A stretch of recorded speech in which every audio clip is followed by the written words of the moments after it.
I'm here with Paul Lee from Aumeo Audio. It's been about half a year since we last spoke with you. Yep. How are you doing today, Paul? Good day? Excellent. Yeah, it's been a good day, busy and very exciting. So tell me about the last 6 months. Anything new? So we met back in October. We were just about entering production for our first batch of Indiegogo. Actually, maybe we're going ahead of ourselves. Why don't you tell the viewers a little bit about your product, Aumeo Audio? Yes. So we are Aumeo Audio. What we do is we have the world's only technology patented that can accurately map out everybody's hearing, left and right, low, mid, high tones. And once we have this unmeasured parameter, we can actually now fill up all the sounds that you haven't heard. When you think about this, I mean, all these high-end audio products that you can buy today, they probably sound perfect according to their test labs. And you and I have unique ears, and our hearing are definitely different from their test labs. So this device is about finding out those differences and filling in the gaps. So you can finally hear the true Bose or Cliff or Sennheiser sound. So that's the concept. And last October we were entering production, and now today I'm happy to say that we have sold out every single last one of our first batch, and we are shipping to all our factories. And right now we are looking to order and to ramp up production for the big games, and we hopefully will be on Amazon by July for the general public. That's $99 US, right? 99 was the Indiegogo backing price. We have to actually raise it up to 199 for Amazon. Okay, early bird. Early bird, yeah. It's the worm. The risk takers. So maybe you can explain a little bit more about how it maps people's audio range. Right. So let's see if I am connected with the app here. So I'm not. Let me just bring this up with the brightness. All right. So right now these two are connected, and what I do is if you have the headphone plugged in, which of course you cannot hear, what we do is we actually ask you we would run through a set of frequencies for each ear, and we would ask you to lower or raise the volume until you can just hear it. So that's how we find out the sensitivity threshold for each frequency. And once let's say here is where I can barely hear the tone, I hit next, and so on and so forth. And after I run through the whole test, I would have your hearing mapped out. And once we have that, this thing is this thing will now have a hearing profile, and it's a standalone device. You don't need this app anymore. And whatever you pipe through, I mean, either through this audio in or through the Bluetooth, you can connect your existing, I don't know, hi-fi system. Whatever input.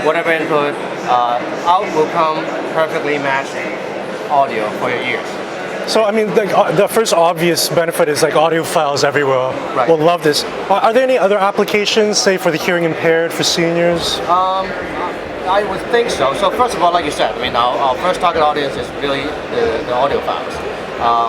This form factor is actually made for them because this is meant to be an intermediate. I mean, this is meant to work with any other headphones or speakers or input, so that you can leverage and you can improve upon your existing audio investments. As for the hearing impaired or other groups, yes, there will be big benefits, but we are not targeting them initially, because right now this is still I guess the concept itself is so new that people need to digest and get it into their I guess daily lives, with the daily concepts of life. But further down the road, there might be something. Yeah, we can probably hopefully integrate into more different forms of products. Like right now here, I mean, it's not as convenient as a headphone. But again, for our initial market, this is actually perfect because the audiophiles, they already have the headphones. So we want to work with their existing investment. But further down the road, we want to be even more seamlessly integrated with people's lives. So we will focus on those groups one at a time. Sure. Okay, so we're here chatting at the Global Sources Mobile Electronics Fair, which runs until April 21st. Right. And everything's been about startups. But I mean, a lot of the focus has been exactly that at the very beginning of the startup, which you guys were at one point.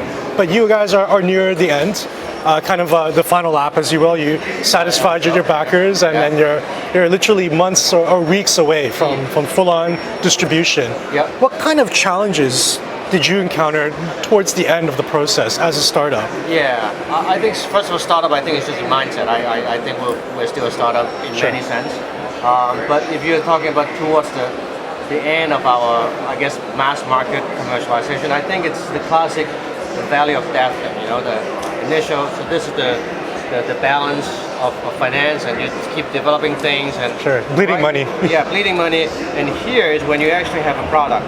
Success as a product is actually the value of The that. licensing fees have been paid, the tests have been done, Yep, and the manufacturing production and all that. starting to ramp up. And we need to go back up here to be a viable business. Sure. So cash flow is actually a big problem. Cash is still king. Cash is still king.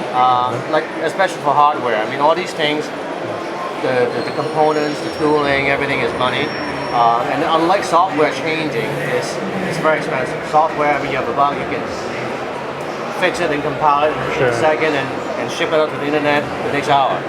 It's kind of like the Apple phone. Apple phone, yeah. They're fixing the antenna. Exactly. There's a lot of prototypes, a lot of first-gen models. Exactly, and then here, these things, you miss things by 1 millimeter, that's it. Yeah. So I think, especially for hardware, I guess tenacity and careful testing and planning is very, very important, but whatever startup you have, cash flow is still is something that's worth keeping an eye on. Paul, you don't seem like the guy to ever stand still. So I mean, like, this thing is far from finished, but you're nearing the end. What's coming up next for you?